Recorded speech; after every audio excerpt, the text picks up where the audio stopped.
ನನ್ನ ದೇವರ ಹೆಸರು ಅಂತ ಹೇಳ್ತಾ ಇರುವಾಗ ಯೆಹೋವ ಈರೆ, ಯೆಹೋವ ಶಾಲೋಮ್, ಯೆಹೋವ ಶಮ್ಮ, ಯೆಹೋವ ನಿಸ್ಸಿ, ಯೆಹೋವ ಚಿದ್ಕೇನು, ಯೆಹೋವ ರಾಫಾ, ಯೆಹೋವ ಶಾಲೋಮ್, ಯೆಹೋವ ಶಮ್ಮ, ಈ ರೀತಿಯಾಗಿ ಬರ್ತಾವಲ್ಲ, ಅದು ಯೆಹೋವನ ಹೆಸರು.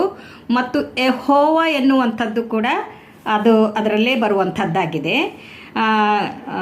ಯಾವುದು ಅಂತಂದರೆ ವಿಮೋಚನೆ ಕಾಂಡ 6ನೇ ಅಧ್ಯಾಯ 2 ಮತ್ತು 3ನೇ ವಚನದಲ್ಲಿ ಈ ರೀತಿಯಾಗಿ ಹೇಳ್ತಾ ಇದೆ.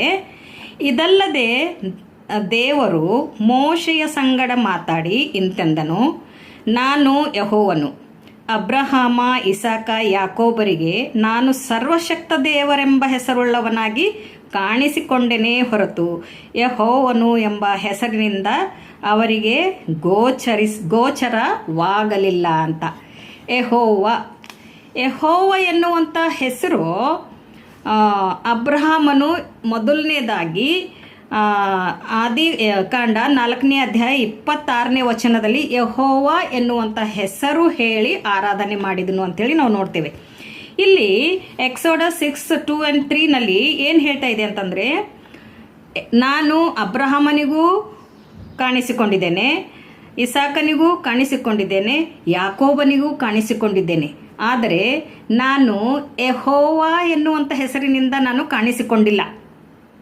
ಯಾವ ಹೆಸರಿನಿಂದ ಕಾಣಿಸಿಕೊಂಡಿದ್ದೇನೆ ಅಂತ ಹೇಳ್ತಾ ಇದ್ದೇನೆ ದೇವರಂದರೆ,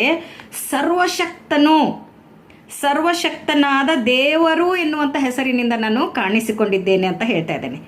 ನೋಡ್ರಿ, ಬರೀ ಯೆಹೋವ ಅಲ್ಲ, ಸರ್ವಶಕ್ತನಾದ ದೇವರು ಅಂತಂದರೆ, ಸರ್ವಶಕ್ತನಾದ ಅಂದರೆ ಎಲ್ಲ ನನ್ನ ಕೈಯಿಂದ ಸಾಧ್ಯ, ಎಲ್ಲ ನಾನು ಮಾಡಲಿಕ್ಕೆ ಸಾಧ್ಯ ಎನ್ನುವಂಥದ್ದು ಅಬ್ರಹಾಮನಿಗೆ ಕಾಣಿಸಿಕೊಂಡಾಗ ಇದೇ ಮಾತು ಹೇಳಿದ್ದಾನೆ. ಮತ್ತು ಇಸಾಕನಿಗೆ ಕಾಣಿಸ್ಕೊಂಡಾಗ ಅದೇ ಮಾತು ಹೇಳಿದ್ದಾರೆ, ಮತ್ತು ಯಾಕೋಬನಿಗೆ ಕಾಣಿಸ್ಕೊಂಡಾಗ ಕೂಡ ಇದೇ ಮಾತು ಹೇಳಿದ್ದಾರೆ. ಏನಂತ? ನಾನು ಸರ್ವಶಕ್ತನಾದ ದೇವರು ಎನ್ನುವಂಥದ್ರ ಮೂಲಕವಾಗಿ ಅವರಿಗೆ ಯೆಹೋವ ದೇವರು ಪ್ರಕಟಿಸಿಕೊಂಡಿದ್ದಾರೆ. ಯೆಹೋವ ದೇವರೆಂಬ ಸರ್ವಶಕ್ತನಾದ ದೇವರು ಎನ್ನುವಂಥ ಹೆಸರಿನಿಂದ ಅವರಿಗೆ ಪ್ರಕಟಿಸಿಕೊಂಡಿದ್ದಾರೆ ಎನ್ನುವಂಥದ್ದು.